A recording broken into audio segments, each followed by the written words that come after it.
Early October 1982, Logan, the typically quiet county seat of Ohio's Hocking Hills, is shocked by a pair of frightful murders and dismemberments. What follows is a twisting story involving lovers, villains, botched investigations, witchcraft, drugs, a wrongful conviction, and the community's loss of life and innocence. This is Township Falls.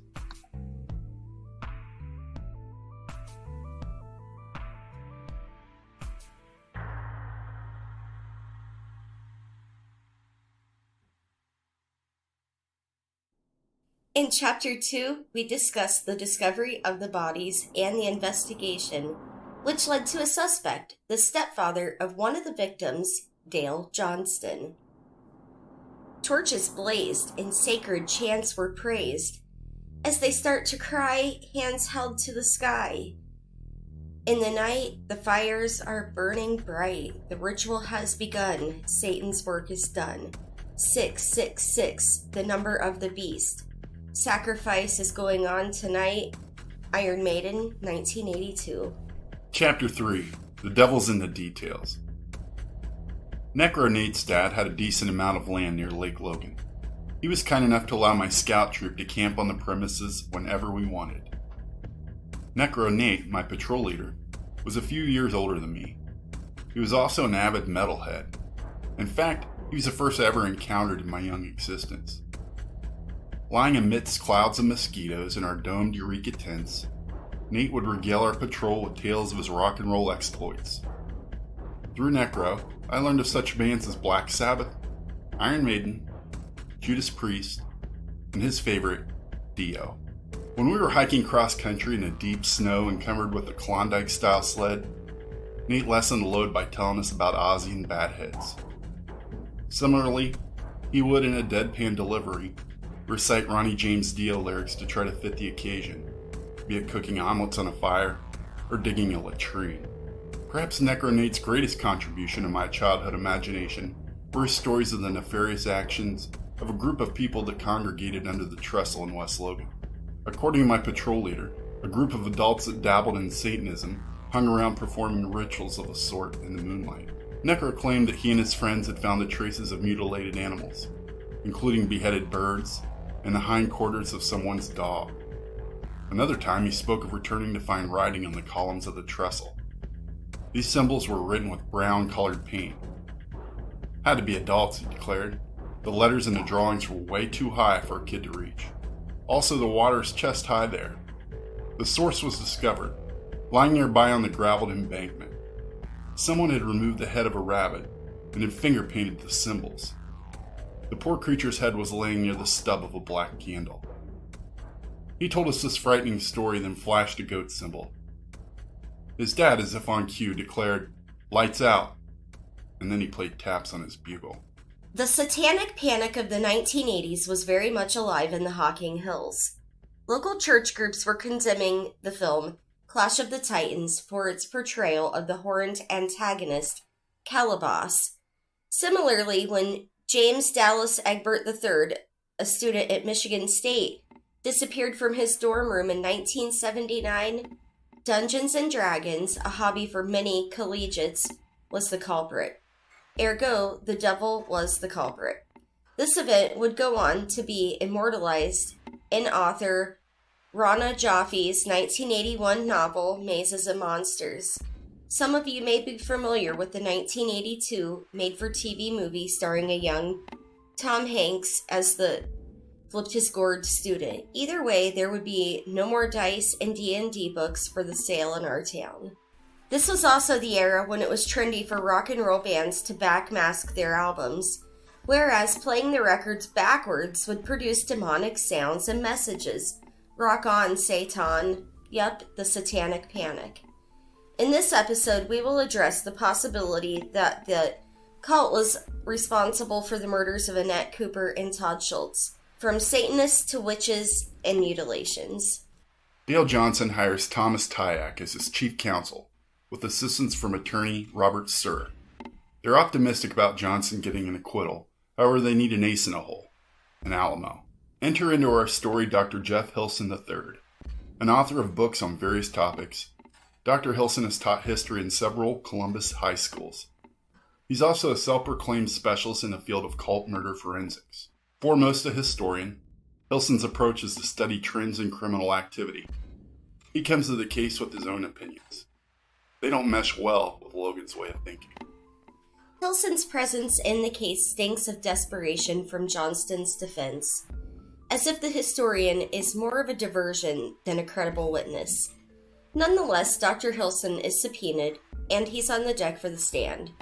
Considering Dale's propensity toward the supernatural, his agreeing with Sandra on consulting a psychic, and his prophetic dreams, it's easy to see why Dale's defense would see a correlation. According to Hilson, the murders of Annette and Todd are consistent with the black rituals performed in satanic sacrifices. For example, he points to what he termed were ceremonial cuts performed on the torsos, including marks consistent with the Stations of the Satanic Cross, dedicated to the unholy trinity of Baal, Lucifer, and Beelzebub. This from reading the autopsy reports. Dr. Hilson's hypothesis of the murders goes like this. The lovers are laying naked in the cornfield together. A pistol-wielding Satanist comes up on the two, surprising them. Said Satanist then shoots the couple and leaves, presumably to summon up to 5 other devil worshippers to conduct a midnight ceremony. Here the cult members partook in the drinking of the teen's blood, as well as removed the poor girl's fingernails and both of their sexual organs, which he guessed were taken to be made into amulets, as there were 7 missing fingernails and 7 shallow graves in a semicircle. Hilson surmised that the ceremony performed over Todd was likely done by the group's leader, as the markings were symbolic, as if performed by a skilled practitioner. Annette, on the other hand, was brutally hacked, showing signs of novice work. Let's for 1 minute entertain the satanic theory. In support, we have the reluctant worker Clarence Mason's testimony. You'll remember that this man hears the strange chanting-like sounds en route to work. He says no thank you and takes the much longer way around. Similarly, we have Ms. Shirley Frazier's eyewitness account, in which she claims to have seen figures enter the cornfield. This is followed by gunshots. Then she reports hearing an anguished voice followed by additional shots. Is it possible that Ms. Frazier hears the pistol that kills the teens, followed by Mr. Mason hearing the impromptu demonic choir in the cornfield? Do Satanists even do these things? Founded in April of 1966, the Church of Satan was formed by San Francisco carnival worker Howard Stanton Levy. Proclaiming himself a high priest, he changes his name to Anton Sanzar LaVey. He then paints his house black, where he proceeds to conduct rituals. LaVey's most controversial contribution to the American Church of Satan is in 1969, when he pens the tenets of the temple in his book, The Satanic Bible. Are more atheist than religious. For supernatural beings in life after death don't exist in LaVeyan Satanism. So, no pitchfork-wielding horn being, no fiery place of pain and humiliation, no reacquainting with loved ones. Somehow, this association and imagery evolved more from the world of rock and roll music than any 501c3 tax-exempt organization.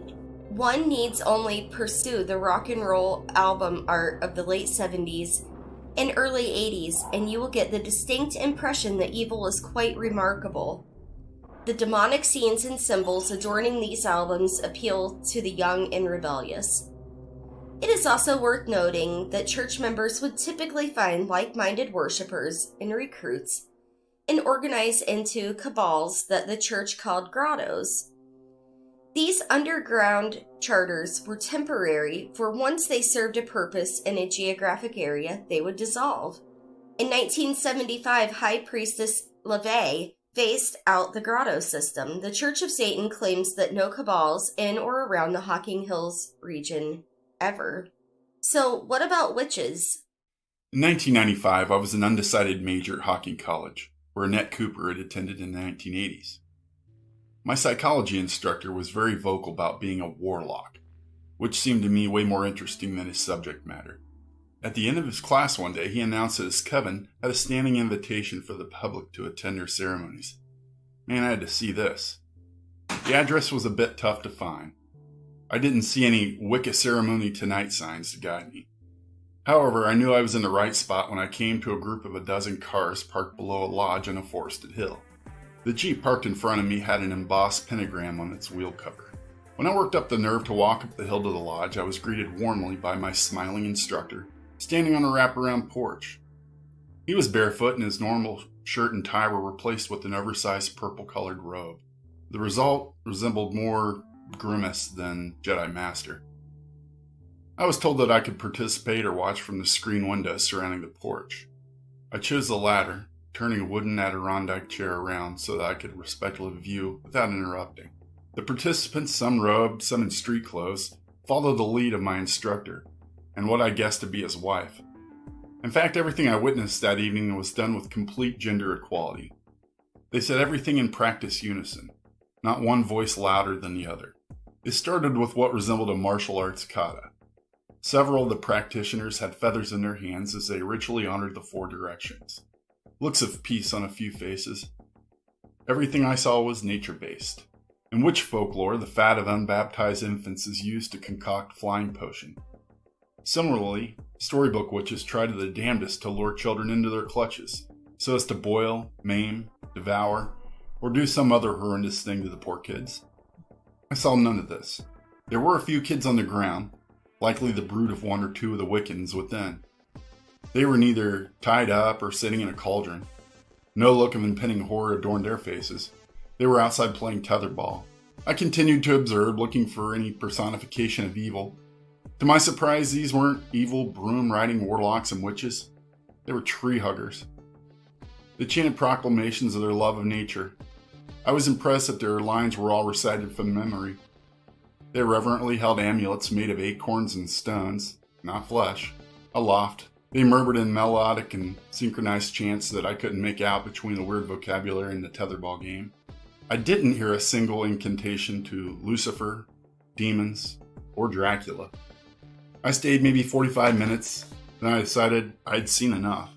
Back to the murder scene, the logistics of assembling a group of 5 to 6 people to perform a ceremony would have been difficult at best. This is the pre-cell phone world. It's not like the killer could have made the call from the place of the murder. Even if the shooter lived nearby, he or she would have had to travel from the death site, likely adorned with the blood smattering to a telephone. The loud sounds of a handgun echoing off the banks of the Hocking River would have garnered unwanted attention. After communicating with his or her brethren, the shooter would have had to lead the Satanist witches back to the site without being seen from onlookers or law enforcement. This would have left a trail much larger than the one the Logan Sheriff's Department found. All this in an October cornfield when the stalks are dry and sparse, providing a translucent view to within, particularly on a full moon night. Hilson claims a sword, which someone would have had to lug, was the tool for this ceremony. To validate his claim, he referenced a 17-inch cut, the ceremonial first blow in Todd's chest region. Also, an 8x8-inch cross-shaped cut on his abdomen. Said sword was then used for the removal of the couple's genitals. Finally, the two were beheaded. Remember, Dr. Hilson had already said that Todd's black mass was identified as having been performed by someone experienced, whereas Miss Cooper's was a botched job as far as satanic ceremonies are to be conducted. Either way, this in-the-field training would have taken precious time, as the sunrise would have been approaching. Hilson declared that the rituals where heads are severed are almost always buried face up and covered in the excrement of the practitioners. Investigators found only a small amount of blood at the burial site. To Hilson, this supports his theory that the perverse Satanist drank the blood of the two victims. The final, post-ceremony, would have been to dig shallow graves for the parts. Not easy to get through those corn roots, even if they had a shovel. Capping it off with leaving that gruesome amulet on the tracks for someone to find. According to Hilson, if the bodies had not been discovered, those same Satanists would have returned to cannibalize the bodies on October 31st. There are discrepancies between the autopsy reports and the Satanist theory. Foremost, a statement taken from Patrick Fardile, deputy coroner for Franklin County. Fardile observed only soil and dirt covering the heads of the team. No mention of human excrement, not something that a skilled professional would have failed to report. Similarly, Fardile does not mention the head's position in an eastern orientation. Needless to say, Dr. Jeffrey Hilson never takes a stand in the Hocking County Courthouse. There are too many circumstances involved to say 100% if his testimony would have swayed the opinion of the three-judge panel. Assistant Attorney Bob Sir did invoke Hilson's theory when he made his statement in court that occult activity may have come into play in this case, citing the 7 shallow graves in a semicircle and the possible relationship of the 7 missing fingernails taken from Annette.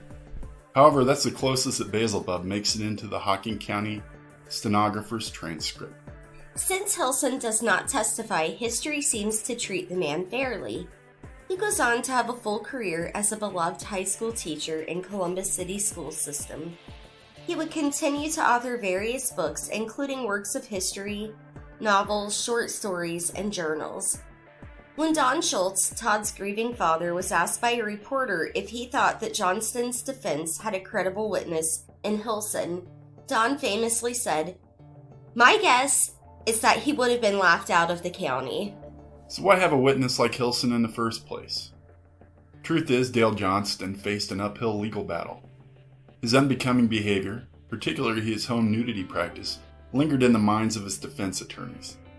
They were aware that Dale would be eaten alive in front of a jury of Hocking County citizens. What's more, his alibi was not substantial enough to carry the case. As a client, though polite, he didn't particularly help himself either. Once, while interviewed in his jail cell, Johnston claimed to have psychic powers and that he actually knew who his stepdaughter's killer was. When pressed, he stated that the killer was well known in town, yet he adamantly refused to reveal the murderer. Dale Johnston does not worship Satan. He doesn't practice Wicca either. In fact, he is consistent in his remarks to interviewers when he tells them that his time is predetermined by the will of the Lord. He also says that he has nothing to be guilty about. So, what about those animal mutilations in the mid-1970s?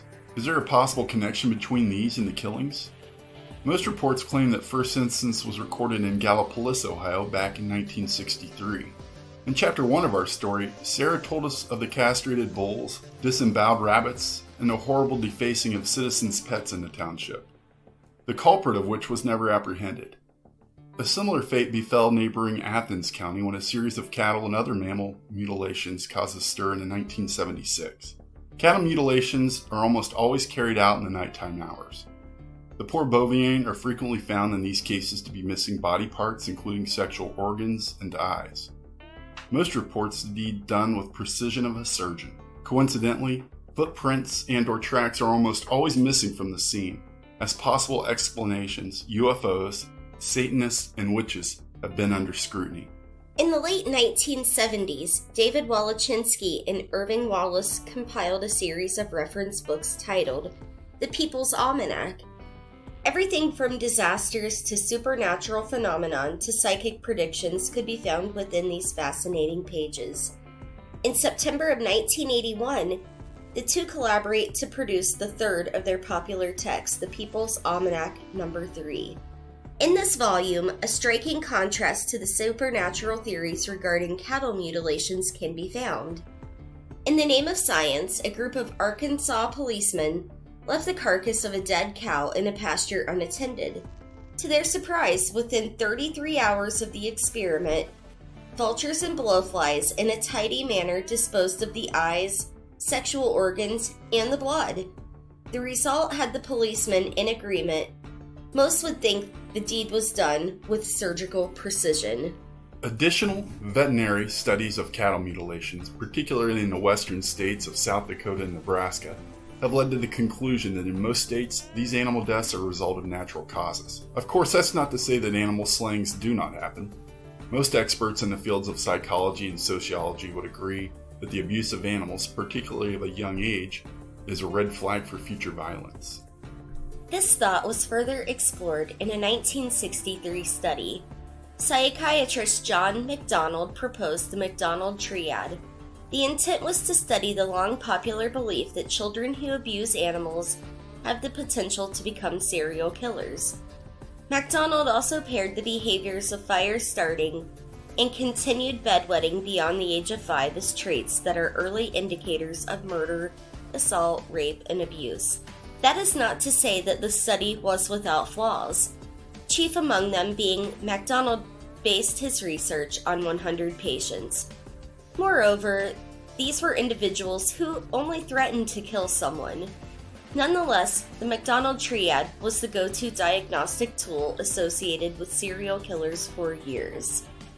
As a result, current research revealed that 25% of hostile inmates committed multiple acts of animal abuse as children. In addition, 21% of serial killers admitted to abusing animals as children, whereas 45% of school shooters had histories of cruelty to animals. John Wayne Gacy, Jeffrey Dahmer, and Ted Bundy are morbid examples of childhood animal abusers who would go on to become monstrous killers. Dale Johnston didn't abuse animals, nor did he mutilate cattle. Johnston was an avid animal lover. Dogs, cats, and especially horses played a loving role in Johnston's life. So much so that Sarah would be forced to sell quite a bit of Johnston's animals off for fear of neglect.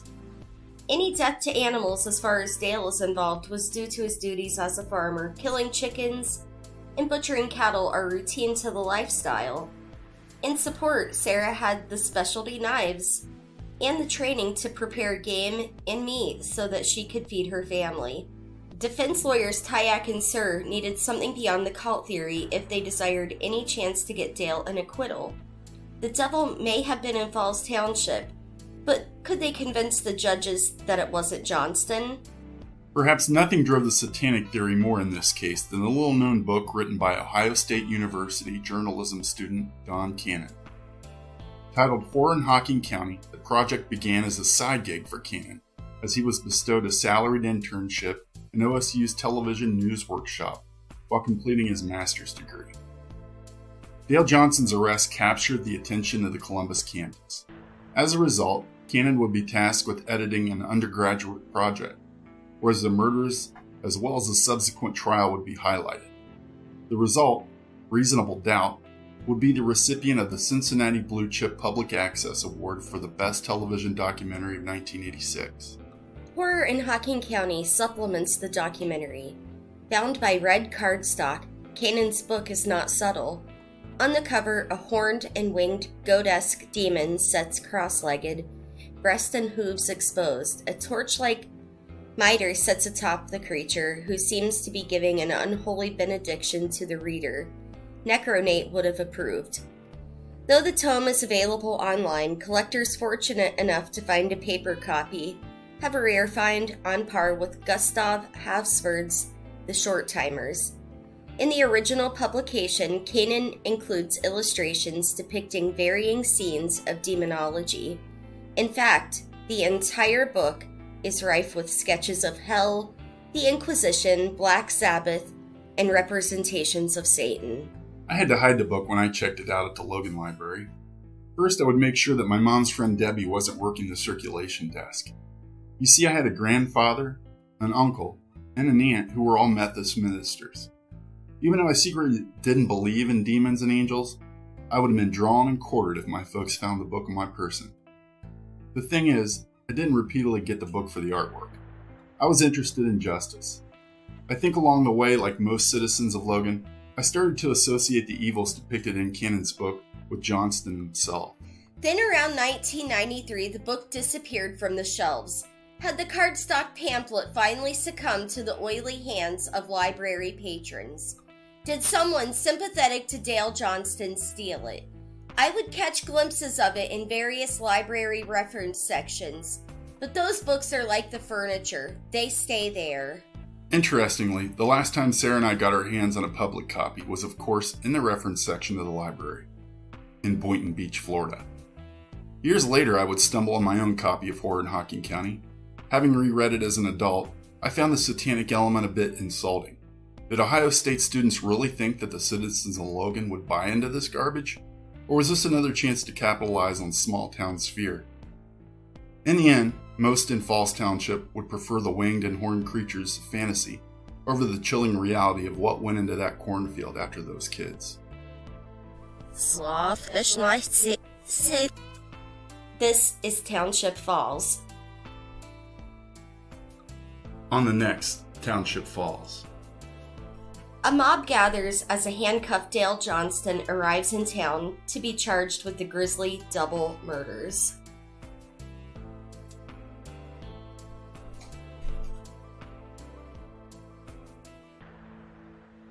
Music by Richard Ratvasky and Layman's Terms.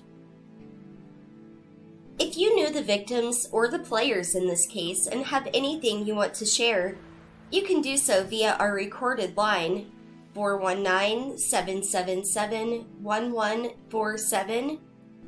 If you have any old newspaper clippings from the trial or any photos of the victims that you want to share, make sure to connect with us on social media or by emailing us at townshipfallspodcast@gmail.com.